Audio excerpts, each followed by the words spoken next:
welcome. My name is Kelly Anderson, and this is Fanimated, the animation fan podcast where every week we get a chance to geek out about our favorite animated media. Brynn Berryhill is back to talk about our first ever video game on the show, Journey. Developed by That Game Company and published by Sony Computer Entertainment, Journey was released for the PlayStation 3 on March 13th, 2012. Be wary as we're about to spoil the journey for you. But if you're ready to brave it, let's get started and let's get animated.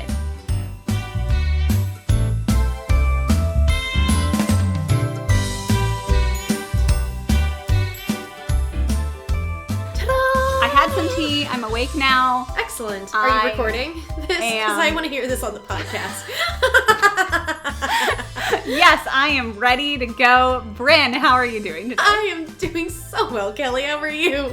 I was very tired and with my lovely job of typing in numbers into a computer all day. Finger cramps, man. Oh, Finger I know. cramps. You got to do the exercises. You got to do the stretches. You got to, really work them out every day. Breathe through the knuckles. Yes. Finger yoga, all of those kind of things. How would you do namaste with just your fingers? Like the tips of your forefingers? The tips of the forefingers. And press them together? And namaste. We're both doing that. We're both putting our fingers together. Poking them together. Namaste. Namaste. We're talking about the video game Journey. And this is your first video game one, isn't it? This is. Yay! Finally, talking about video games. I was just talking to my coworkers today. They brought in their Nintendo Switches and they were playing they were playing a Pokemon on our lunch. And first off, the Nintendo Switch looks awesome. I haven't had a chance to play it myself. James has two, so he has one and then he has 4 controllers. Oh, cool. Or 2 sets of controllers, so there are 4 pieces. Yeah. It's great. That's so fun. Mm-hmm. And I was telling them, because I really love video games and I played quite a bit of video games when I was younger, but it's one of those activities and hobbies that I haven't really invested my money into as much as animation and going and seeing movies and buying DVDs and such. So definitely something I really love and am interested in and wish I had more time for. But when you're watching 8 seasons of an anime, you gotta choose your vices here. Yep. Well, when I was younger, I had a Game Boy Color. Me too! And then I had a Game Boy, what was it? Advance? No, it was the one after that. It was the little square one that you folded? could flip. Yeah. That's the SD. SD. I thought it was SD. Yeah, because I had the Color and then the Advance and then the SD. I went straight to the SD because I didn't get the Advance. Mm-hmm. And then I had a PS2 for a hot second and I got halfway through Final Fantasy X and a little bit of the way through Kingdom Hearts and it died. And that was it for video games for me. Yeah. My parents were kind of like,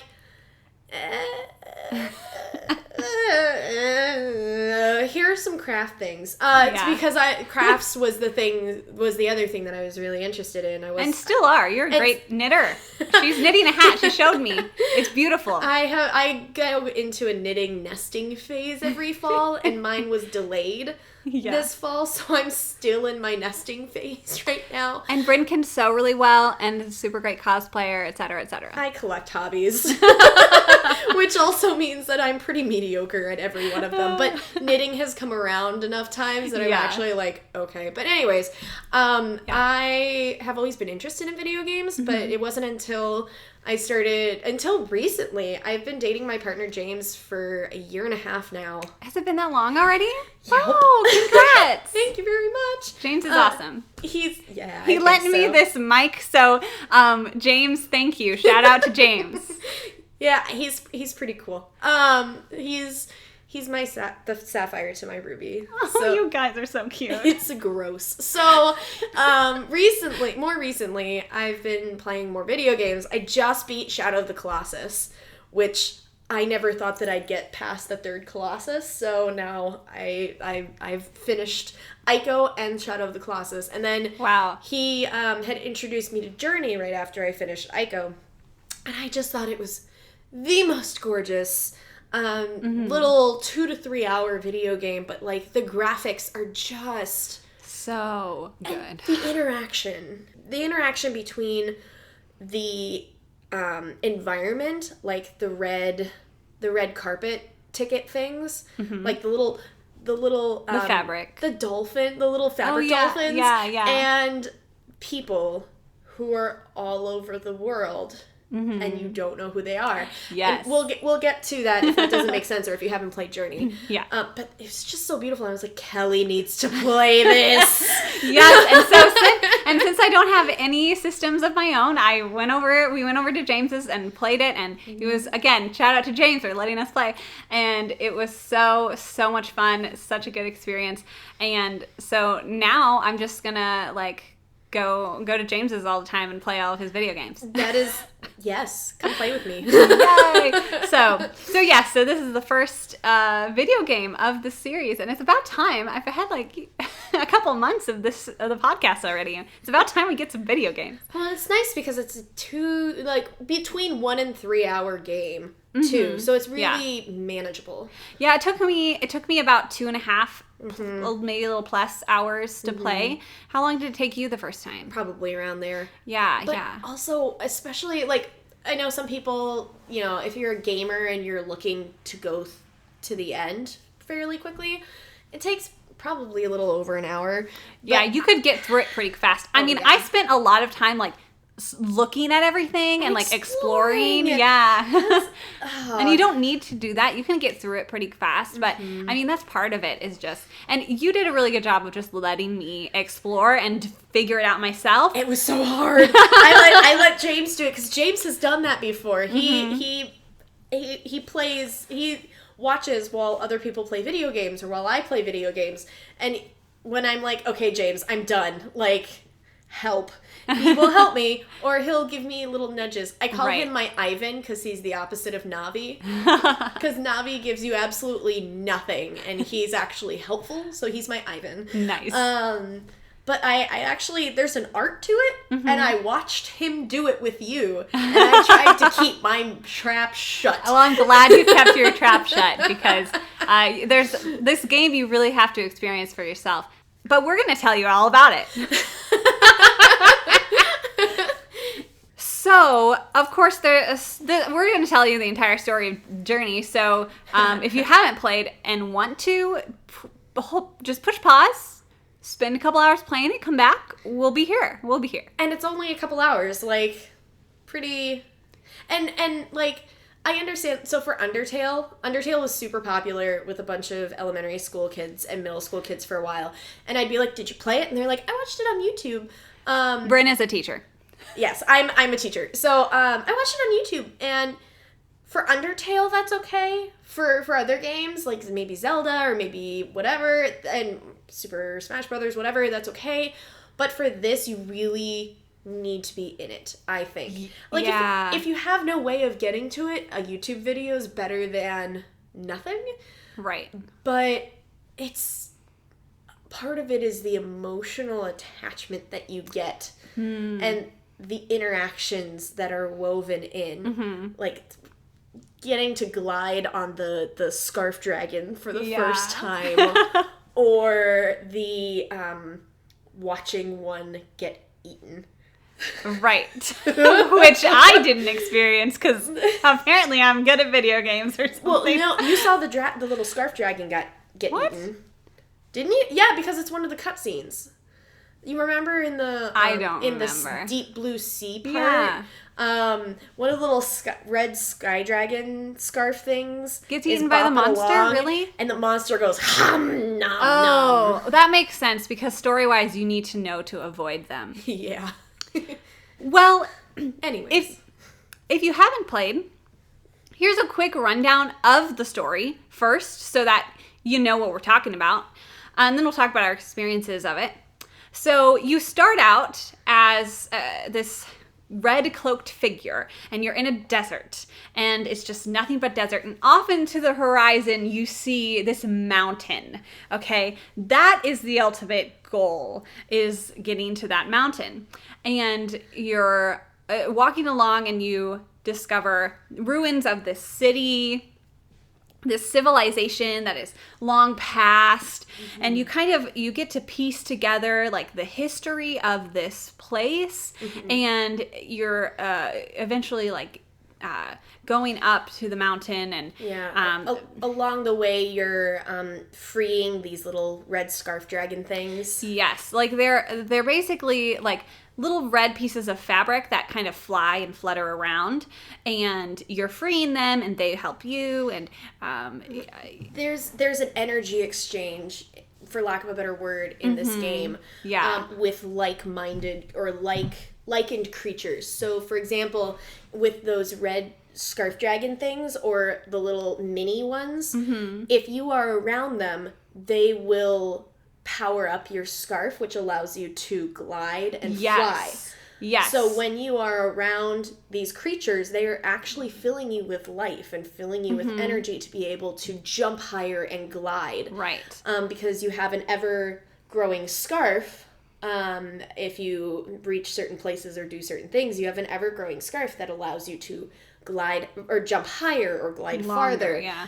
And these creatures, anything that's red, or these creatures or other players will power that up. So the way the gameplay goes is really simple. You can walk around, you can fly and glide, and you can make a little chirping sound. Those are the 3 things that you do. Yep. But with those 3 things, you can get through the entirety of the game.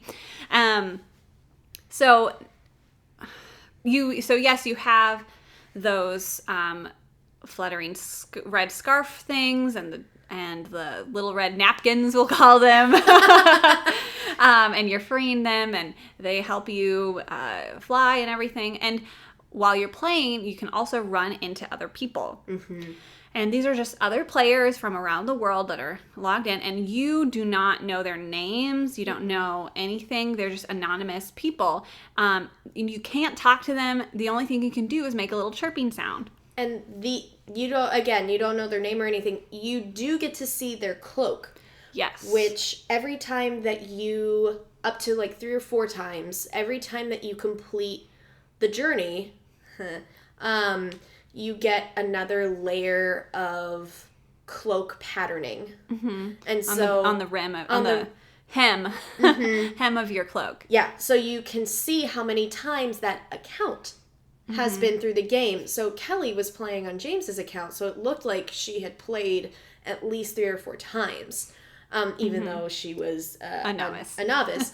But also there are white cloaks, where if you unlock everything and find everything and blah, blah, blah, it gives you a white cloak, which is, OP powers of untoned magicalness. But that's all that you know about the other people.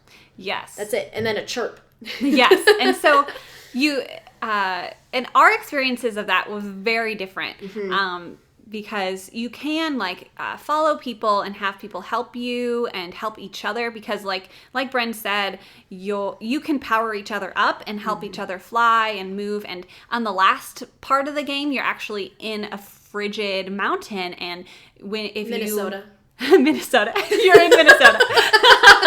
There's a target in the distance. Yes. And a caribou off to the side. But if you're going through that level, you can help each other warm up, because you are freezing and your scarf is breaking off and literally all of these things. Freezing to death. And so you have to get through.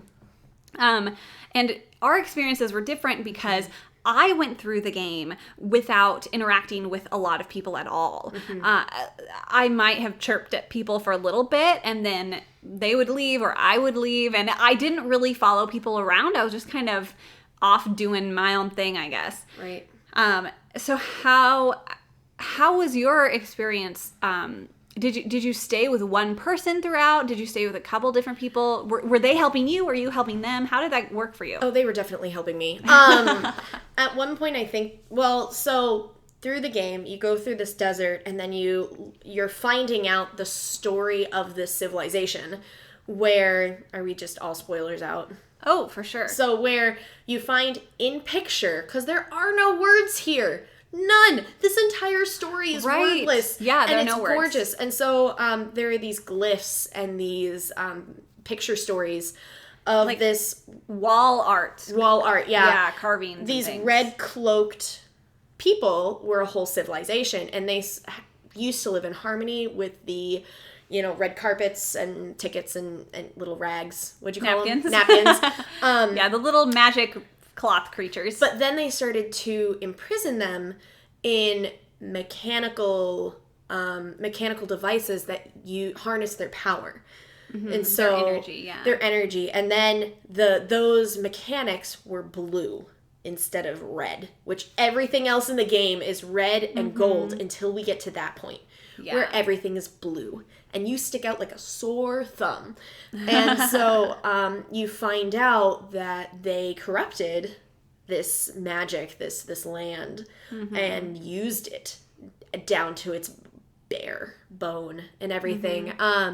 So you go into that beautiful aquatic level as well. Like they have the little red scarves make up like jellyfish and seaweed. Yes. Oh yeah, you see all of these beautiful cloth creatures that look like giant. I mean, huge animal, like huge, like like you said, jellyfish, and like it's so beautiful. And then you get to the blue creature who eats the red things, and you're like, oh, you look down at your robe and you're like, well, I'm red.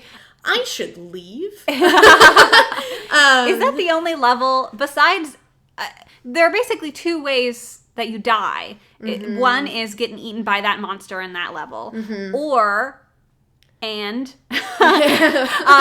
getting frozen in the last mountain level. That's pretty basically much. It. Yeah. It's pretty comforting as a newer video game player, because I can't say I'm not a video game player since beating Shadow of the Colossus. But which isn't like too hardcore, but it's still something. But I know that until then I was like, no, I'm not good at video games. Yeah. But it's a very good game. It's very peaceful for the most part until you get there.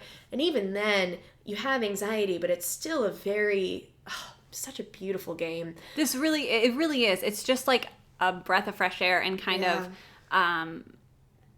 because you feel like you can just take your time and experience it. Yes. Yeah. Yeah, there's a freedom in it.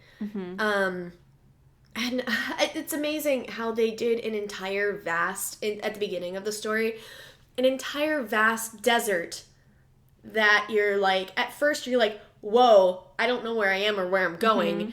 But it has enough of a thread pulling you somewhere that you can still feel like you're exploring this giant, vast desert, but still moving along in the plot. Right. Oh, it's so fascinating because you could literally go in any direction or do anything, and somehow the game developers get you to go where you need to go to discover the story. It's so beautiful. And that's oh my gosh, so beautiful. But moving on from the snappy, you go into you get to this tundra, and your scarf starts freezing off, and your scarf is what powers up you being able to jump or to glide. And it's like your lifeline. And all of a sudden, if you're out in the cold too long, it starts snapping off. And so for me, you go into the underground level where it fills up with that liquid, and that's where the giant jellyfish are. I think there are jellyfish in two different places, but yes, you go into there, which is another like familiar warm red and gold place, and then you go out to the cold. You go out to the cold. I met somebody in there that was more wizened than I, who tried to get me to meditate together for 10 seconds, and I believe it's 10 seconds and you get a badge. If you sit down and meditate with somebody that you're traveling with for, I want to say it's 10 seconds. I might be wrong. Put on the comments if I am wrong. Correct me. Whatever. And then you get a badge. And he was trying to get me to do that. And did you figure it out? No. And James didn't tell me either. So he just kind of like bounced away, and I'm like, but I want to go explore. All right. But I found another person right at the beginning of the ice level. Okay. And so you went through the whole ice level together. Yes, and that there's something very intimate about going through this game with this person who I didn't know how easy or hard it was to go by myself, but we were huddled together because being next to another red and gold creature revives you. It gives you that life. And gives you that life. And so we were, and you have to chirp for it. So we were constantly chirping at each other and making mad dashes to the next breaking point, and then chirping at each other and chirping at each other. To get you to warm up. Yeah, something is so intimate about that. Yeah, because in that level, the gameplay is basically you have to. There's very strong wind that will push you back down the mountain. So you have to, in the breaks of wind, get behind these pillars and get behind things to brace yourself from the wind. And there's also those giant monsters searching to find you. So if their light hits you, they'll come and attack. And so you have to kind of skirt around them and hide from them as well. So doing that with another person, all the while you're freezing, you're starting to freeze. So having another person there. Your scarf is breaking off, and also coordinating when you're going to go. By just chirping and by just moving your character. That's it. Yeah, that's all I you didn't have. Think of that. Yeah. And so I remember there was one point when they went ahead of me, and I'm like, "Wait, no, you bleepity bleep bleep bleep bleep bleep," and ran after them, and we were fine. Okay. But it's just,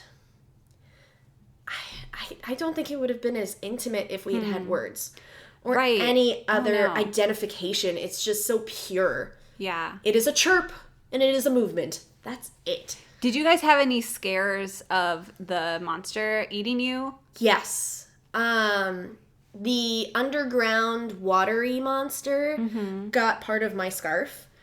And I think, I don't remember if the ice tundra monster almost got us, but I know that my partner's scarf definitely started breaking off before mine did. Okay. So I was like, oh God, you're going to die. Don't leave me alone. Wait, no, come back.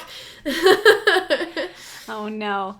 So at the end of that level, your player goes up to the snow and you will pass out. That is what happens in the game, is that you're trying to go and it just, your character is slowing down in the cold and in the snow, and then your character just falls. Your scarf is already broken off, and apparently some people just use that time to make little hearts in the snow.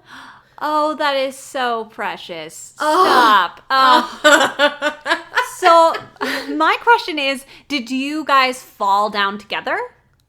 There was, one person was a little bit farther than the other. So, when you exit a level, you have to exit at about the same, you don't have to, but if you're traveling together, you try to exit the level at about the same time. Right.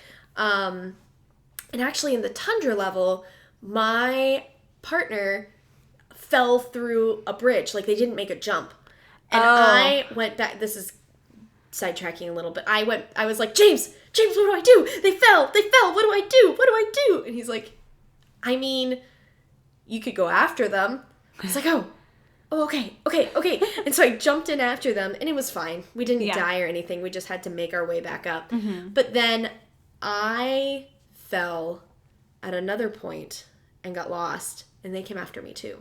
That's so sweet. Oh. Mm-hmm. And so they had waited for me, and that we went together through the portal to the next place. But we were like, one person was an inch or two, maybe a foot in front of the other, just trekking along. And so it was thump thump. Right. So you guys, But after this long, drawn out, like, must have been a minute at least, if not two, of just your character slowing down. Yeah, you just keep slowing down. Keep slowing down and keep moving forward until you finally fall. Yeah. Oh. It's so, the pacing again, how this video game, like, you are in control kind of, but you're also like you're at the mercy of their pacing, because there's that kind of thing, and then there's the, like, you're gliding down sand dunes for a whole level, and it's just like going so fast, and it's beautiful. We'll talk about that in a second. But my experience with the other people in the game was completely different from Bryn's, because I didn't really interact with anyone at all. And so there are a few times that I was chirping at people, like, at the beginning, but I never really went through a level with anybody, especially the tundra. And James even was like, hey, this is a place where a lot of people will wait for another person, because once you get into the tundra, it's really helpful to have another person there to, like, warm you up and everything. Yeah. And I honestly, I was just kind of like, well, I'm not waiting. I've gotten this far by myself. I'm just going to keep going. That's exactly what you said, too. Well, off we go then. Cheerio. Yep. And man, I'm telling you, I had almost, because your scarf gets longer with every little, like, you can find these little extra, like, things that'll make your scarf longer, right? And I found almost all of them. Yep. And you found more than I did. It was pretty fun. And I was so proud of my super long scarf. And then, of course, I'm in the tundra, and by the end of the level, my entire scarf is gone. And isn't that so tragic in and of itself? But it's kind of like, well, you came into this world with nothing. You will leave this world with nothing. So. But actually, though. Yeah, that's what it made me think of. So I was going through this whole tundra level by myself, and I could see how hard it would be, like, keeping up with another person, but also just how helpful it would be, because, again, my scarf started breaking off immediately. And I would run, like, through the monster areas, and I would keep my camera looking up so that I could see the monster at all times. And there was a scare where, like, they have these, they're actually, like, the broken pieces of another monster, and you can hide under them and everything, and I was, like, a millisecond away from getting seen by the monster, and I slid under one of those. Oh, it was a close call. But yeah, it was kind of lonely and sad, and, like, everything is cold, and my scarf is falling apart, and I don't have anyone there. I mean, I was okay. I mean, it was okay, because I was just like, well, I don't know, I'm independent, I could deal with it, but it's really interesting to hear your experience with another person, and just how intimate you said that would be. I can imagine how that could, because by that level, you really are invested in the story and this character and their journey, and to experience that with someone else would be really great. Oh, there's so many parallels for this game to life that we haven't even touched on that. But, like, in a time of hardship and in a time of, like, need, having another person there can completely change perspectives and completely change your experience of something.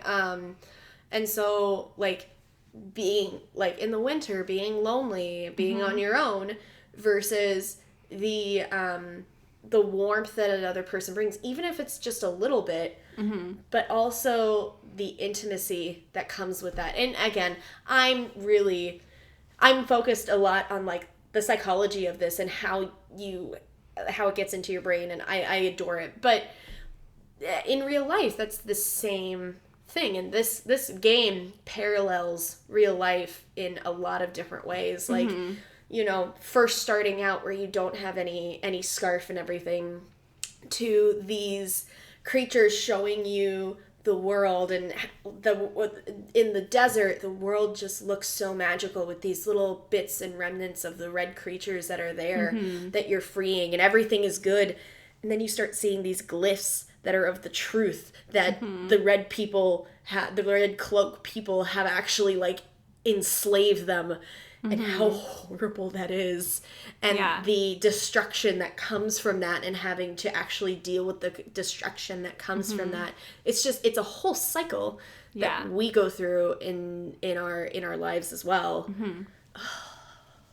And what I was really amazed by is, you're going through this story, you're finding out all this stuff, you're just experiencing it, and then at the end, I really was just like, wow, it's over. You get to the top and you basically become a shooting star, and you like shoot off to the very beginning. You end where you started, and I was like, oh, that's why it's called Journey, because like I finally connected. It didn't connect for me until the end, and I was like, because there's no like winning the game. It's the journey of the game. Like that is the goal.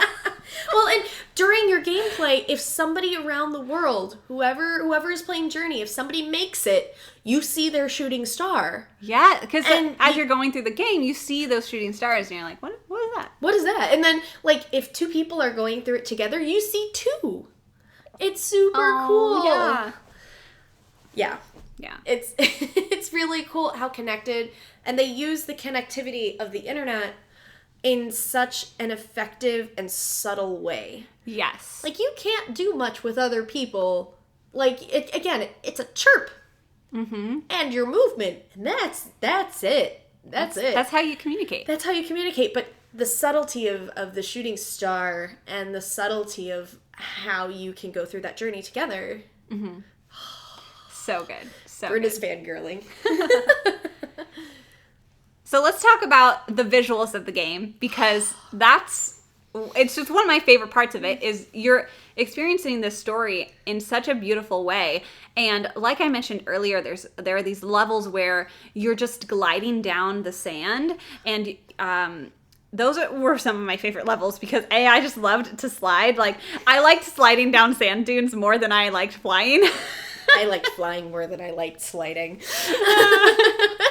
And it was just like minutes of sliding. It was great. And those levels too, you just have the sand, the gold sand, and the sun, and there's one moment where you're like gliding through these ruins, and the camera automatically pans like the other way, so you have a profile of your character sliding down and going past columns and pillars, and you see the sun coming down. It's like the sunset with and the city in the background. And the sand is just lit up and golden and sparkling, and it is absolutely breathtaking. I was like, that's it. That's the game right there. That's like, it's so beautiful. I just couldn't believe it. It's really well done. Really, really good animation. It's the reds and the golds, and I remember, and that's part of why I think that you need to play it, because I remember looking up a video to try to show you before I had you play, and I'm like, well, this doesn't do it justice, right? Because you're not invested in the same way as when you play it, right? Because when you're playing, you really are in that journey. You are following their pacing. You're following.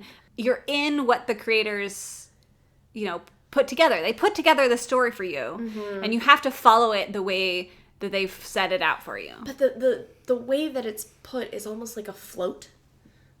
So Shadow of the Colossus I've been playing, and the way that you do it is there are 16 colossi or colossus that you have to beat, and the whole thing is comprised of boss battles. So you end up at the temple, and then you find where it is, and then you kill it, and then you end up at the temple, and then you find where it is, and then you kill it, and then you end up at the temple. And it feels very different, and it's a great game, but it feels very different from Journey, because it, as opposed to a stringing along or a direct arrow line to where you need to be next, this is here, ruminate a while. Let's talk. Yeah, it's ruminating. You ruminate. The pacing is just brilliant. And there's one part where you're just starting to free those things, those little ribbons and things. And they are leading you to more of them. And that's kind of how you can get to from one place to the next, because you're just following the little ribbons. It's really, really, really well done. When in this massive desert, you could go anywhere. You want to follow the ribbons. You really do, because they're the best. little ribbon dolphins are the best. Yes, they have these creatures that are a little bigger. They're like a magic carpet, and they have like beautiful little trailing ends. And they're so curious. They're so and cute. They come and they nudge you, and then when they nudge you, you float. And you yes. get your energy restored, and you can fly. And so if you stay with them, you fly with them. Yes, and it's so fun. And so the whole time I was just trying to fly them. I'm like, magic carpet ride, please. It didn't really work that well, but that's okay. Yeah. So, yeah, the visuals are just stunning. Absolutely brilliant. I mean, the design of everything, like of the world, of the structures, of the creatures, it's really, really, really beautiful.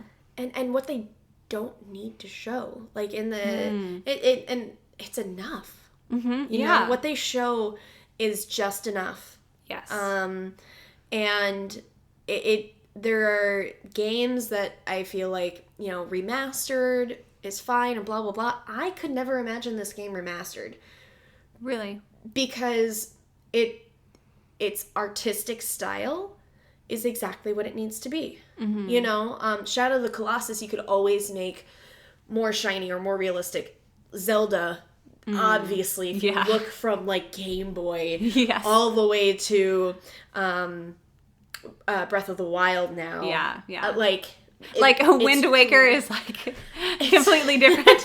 It's so drastic. But for this, I don't feel like there's much else they could do because their artistic style was so perfectly laid with how they did it.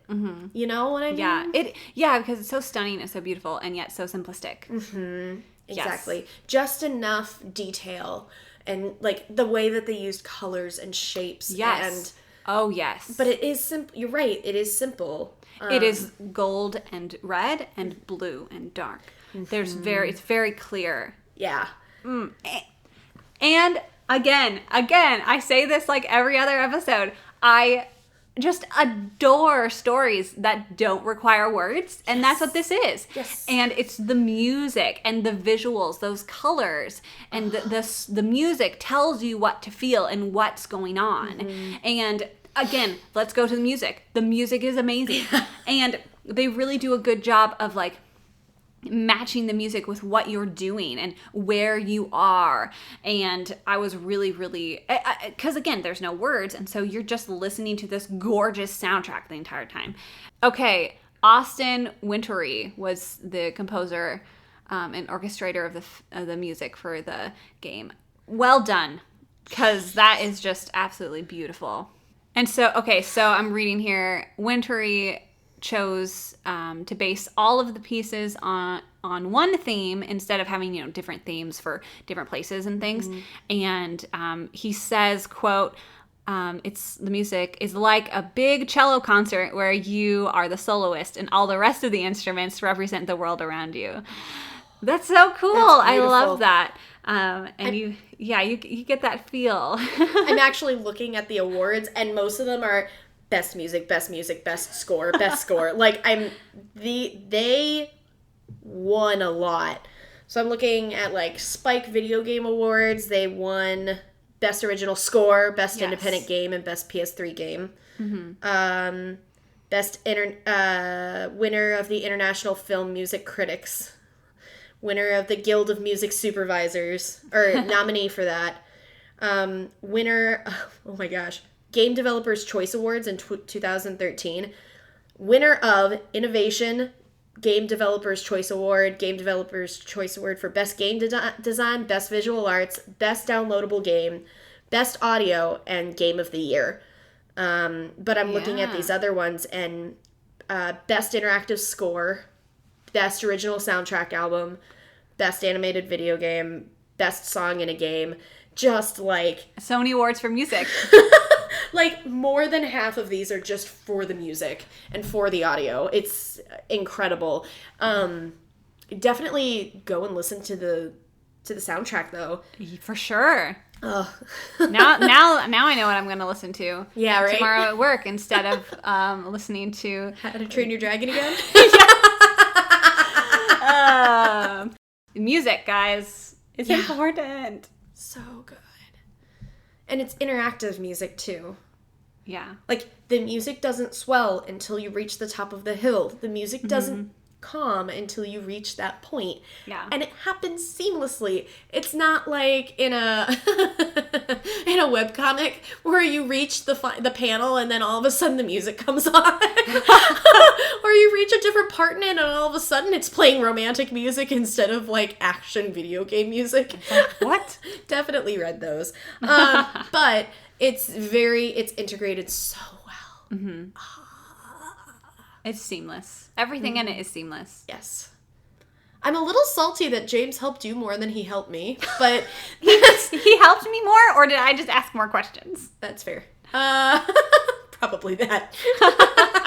I was also surprised because I haven't played a video game in a while, and James was like, or one of you was like, "Oh, you're actually good at this," and I'm like, I kept telling you you're better than me at it. No, I'm also salty that you were better than me at it. That's part of the salt. Well, if from it's fine. But from that, I realized like, oh, I actually have some good spatial recognition. That's all it is. Right. Is my spatial recognition, like my spatial intelligence of understanding where I am in a 3D space. You were really good at it, though. Yeah. Guess you're gonna have to be playing more video games now. Kelly? Shucks. I guess I'll just have to talk about more video games on the podcast. Oh, darn. Oh, whatever shall I do? Not like I'm gonna bring you over and play Kingdom Hearts. Oh my gosh, I can't wait. Heckle at the beginning. Okay, because I follow a lot of people on Tumblr who are fans of Kingdom Hearts, and so I'm always really interested in it. But again, I just don't invest in video games as much. But I definitely want to play. I also want to play Breath of the Wild because I grew up loving Zelda. We just had the GameCube. We just had the game. We just had the GameCube.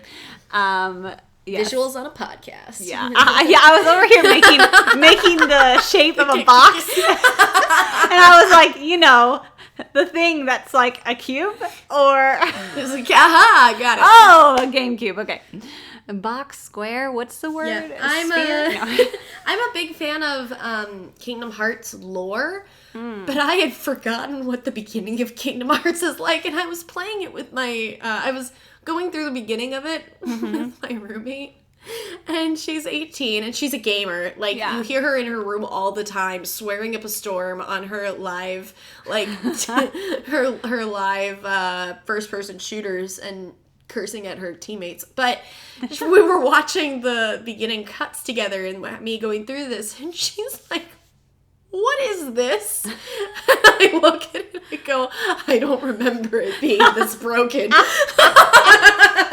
no. I didn't remember this. It's kind of laughable now because it doesn't make any sense at the beginning. Mm-hmm. So I'm looking forward to seeing your response. Yes. But anyway. I look forward to playing that with you. Yes.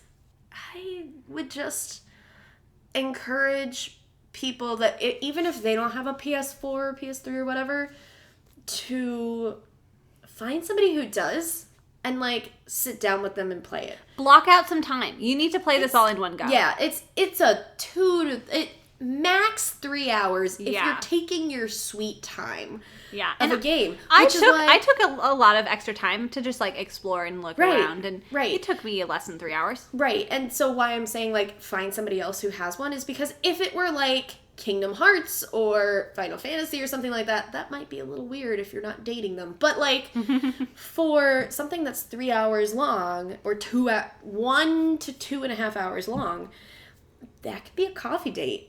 Yeah, easy. If you know them well enough to like go over to their house, they're like, hey, can I buy you Journey? Mm-hmm. And then can we play it together? Yeah. And if they already own Journey, then I guarantee you they want to watch you play it. Yes. Actually, though. And if they don't own Journey, they need to. Yeah, exactly. You will be doing them a favor. And you honestly don't need to be a good video game player to play this game. No. It's very easily to understand for anybody. Yep. Like, I'm just crawling into my video game player skin. Avatar skin. And I found it super enjoyable. I highly recommend it. What about you? Any last thoughts? Nope. It was great. I thoroughly enjoyed it. I was blown away. I had to really... We played it quite a few weeks ago, and I just, like, couldn't talk about it yet because I needed to process. I just needed some time between talking about it and playing it because it was so good. I needed to think about it. So, go. Enjoy. Enjoy the journey. Be free. So what have you been watching recently, Brynn? I started Hilda. Yay! Which, it's so lovely. Yeah. And, I finished Shadow of the Colossus. Yes! And, let's see. What have I been watching? Well, we were talking about Miraculous Ladybug. Oh my gosh, yes. They had a miraculous ladybug bomb. Yeah. Which apparently is a thing. And it was just the French episodes, right? Yeah. Because you hadn't been able to find. My roommate loved to watch the French episodes because she liked Miraculous to study her French. Yeah. And to practice her French. And that's how I started watching it, for my French. And she couldn't find it in French for the entire second season until this latest bomb. So I don't know what's going on. It is on Netflix, though. I mean, not all of it. Not the stuff that we just watched because France is ahead. But Netflix has English, French, probably other languages, too. But I think just the first season, or like the first season and then like half of the second, and so this last half of the second season isn't on Netflix yet for whatever reason. But that's okay. It just came out. Oh yeah, that's true. Yeah. So hopefully soon, but fingers crossed. It was they switched up their norm. Yes, immensely. Season 1 of Miraculous is very much like this is the structure of every episode. It's the same structure every episode. It's like binge watching Pokemon, like the first Pokemon seasons. Yeah. Anyway, the recent episodes were amazing, and go watch it on Netflix. Or just like have it on the background, honestly. That's like what I do. I would listen to it on my way to work like it was a podcast or an audio drama or something, because you don't need to see it. You really don't. You don't. I'm gonna be honest, real talk here. It's kind of like my this show is kind of like my guilty pleasure in the fact that I know it's not necessarily a quote-unquote good animation. Actually, though. Because the animation is okay. The parkour in it is good, actually. Oh, really? They use actual parkour skills in it. That's because, awesome. France. But not like hardcore parkour, but actually like I've done parkour before. That's what they do. Yeah. Oh my goodness. That's awesome. And of course the story is, especially season 1, is very simple. But I mean, it's really popular for a reason, because the characters, you just automatically care about them and you automatically want this weird love square to happen. And there's so much they can do. Can you tell that we're going to do an episode about this sometime very soon? We've already started it. All we have to do is take this and start it from there. Yeah, so watch it now. We'll talk about it later. So that you can be right along with us when we do. And just hang in there. Watch it through. Yeah. And go dive into the fandom. Yeah, that's what makes this show, is the fandom. Fan fiction, the fandoms, the comics that they make. It's really cool to see what artistic people do with such a blank slate like Miraculous Ladybug.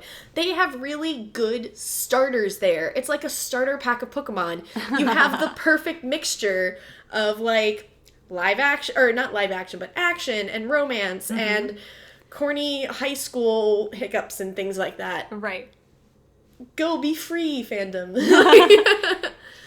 The fandom and everything surrounding the Miraculous stuff is just very rich, and so that's part of why I love it so much.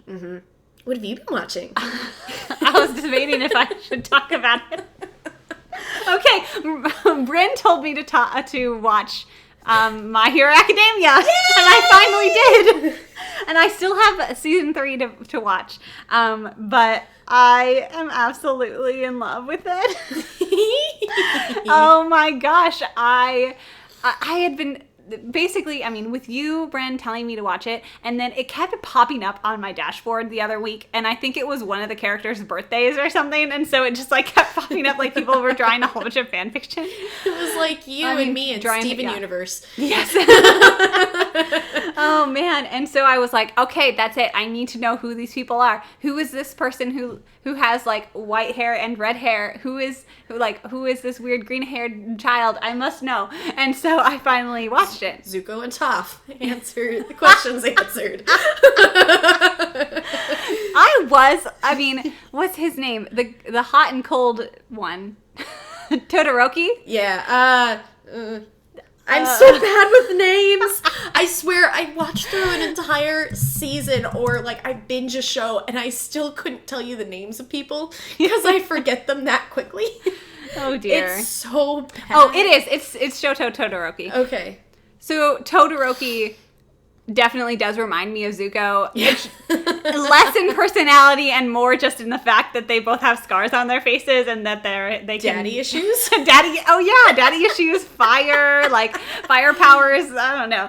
But Todoroki is so much more chill than Zuko. I got it. That was good. All right, go watch that too, because Brynn and I will be talking about that in the future for sure. Thanks so much for coming and talking about Journey and playing Journey with me. It was awesome. I really appreciate that you let me duct tape you down to the chair so that you could play it. Not how it happened. She has blackmailed me into saying that did not happen. Thank you for having me on. It's been a blast. Great. See you next time. Bye. Adios. Thanks so much for listening. If you enjoyed the show, consider leaving us a rating and review. It really helps new people find the show. Let us know your thoughts on Journey or any of your other favorite animated media on Facebook, Instagram, and Tumblr at Fanimated Podcast. You can also email us at fanimatedpodcast@gmail.com. The art for this podcast is done by me, Kelly Anderson. You can find me on Instagram at CandorDraw. The music is provided by the folks at Purple Planet, and a huge thank you to Brynn Berryhill for joining me today. A quick heads up, the new season of Voltron Legendary Defenders will be available on Netflix December 14th, and we're planning to do something extra fun for the final season. So be sure to watch the series and let us know what you think. Stay tuned and stay animated.